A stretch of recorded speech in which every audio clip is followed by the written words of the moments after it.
The people who have been following my channel know that I have a 1996 Chevy pickup truck. It's an older pickup truck, but it's been pretty reliable for me, and it really doesn't have that much rust except for here along the top of the windshield.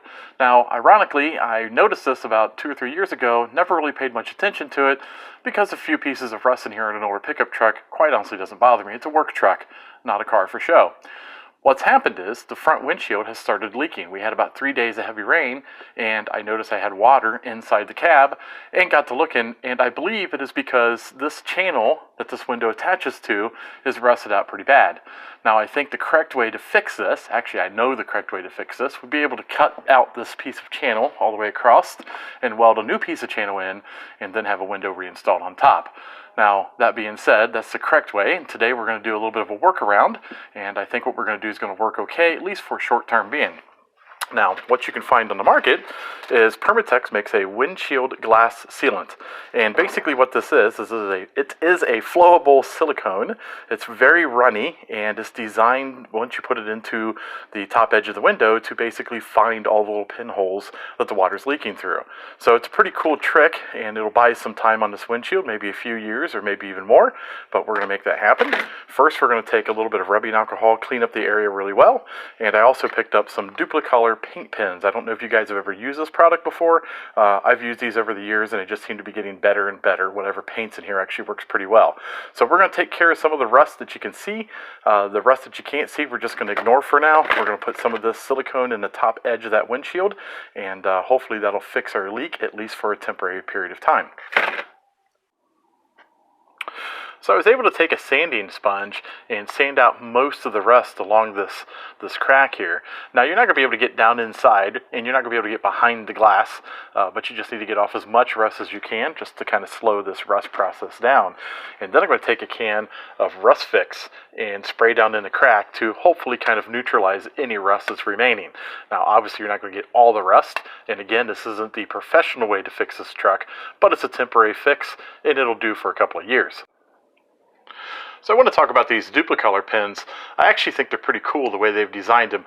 And I'll put a link in the description for everything I'm using down below. So if you need to find resources to buy them, just look down below, and I'll put an Amazon link down there.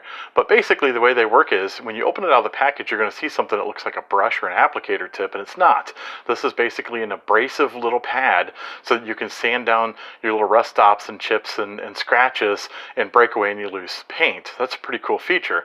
Then underneath this, it's basically a cap, you're going to find a very small fine point applicator to fill in very small scratches. It's basically like a paint marker. You kind of dab it and the paint comes up around this little tip, and you can fill in your scratches and nicks and little teeny tiny issues. But then if you have bigger chips, and we're going to use this above the window, if you unscrew this, you're going to find basically a small paintbrush, so you can paint larger areas of your vehicle that need kind of detailed out. Now, Duplicolor does a pretty good job at matching paint. The only major problem is this vehicle is 20 years old, and sometimes your paint fades a little bit, but it'll be close enough. And again, I'm not really picky. This is not a show car, as I said earlier. It's just a work truck, and I'm just trying to slow down the rust a little bit. Now, in the bottom of the applicator, or bottom of this pen, is a pot of clear coat, and when you unscrew it, you're going to notice that there's also a brush attached to the bottom. So this, after you touch up your paint, you want to brush it with some clear coat. It'll make it kind of nice and shiny and protect the paint that you just put on. So these are pretty cool. They're a little bit pricey, but again, I'll put a link down below of actually everything I'm using. I'll put a link down below, that way you can find them. The silicone, runnable silicone, fillable silicone, I'll put that down below as well. So now that we've touched up all those spots with the paint and the applicator, we're going to let this cure for 30 minutes. Then we're going to come back and we're going to do it again, as the instructions say we need to do. Touch it up one more time. Let that cure for 30 minutes, and then we'll put a little bit of clear coat that's in the base of this pen on it, just to protect everything. Now, we'll probably let that sit overnight, so all of that we know for sure is dry and cure. And then we'll take some of our flowable silicone and fill this crack up. Now, one thing I found out online is Chevy, I wouldn't say it's a design flaw, but these windows have about a 3/16 inch of a gap across the top, and sometimes under certain ice storms they can actually fill up with water and ice, and when it freezes, it'll shift the window a little bit. Now, over time, as the gaskets and the glue inside gets brittle, this also can cause your vehicle to leak. So I think if I knew this years ago, which I did not, I would have actually filled this up with silicone just as a preventive measure, so that it wouldn't fill up with water and cause problems down the road. But just something to think about. So now that the paint is cured, we're going to fill this crack up with a little bit of this windshield and glass sealant. Now this stuff is very runny, so you want to make sure you cut the tip pretty small, and you're just literally going to jam it down in this crack and fill it up until it is level all the way. Now it'll kind of self-level and run down into the cracks, and that's okay. That's what we want. And if you notice, I did tape the top and bottom of this windshield with some tape, so when we peel the tape off, it won't be on the paint and it won't be on the window trim, and it'll virtually be invisible to at least anybody that's standing from a good distance. Now you'll also want to take your finger and just kind of run it along like that to kind of clean it up. And then you're going to give this about 10 or 15 minutes and peel the tape off, and then let this set up and cure, and then you'll be done.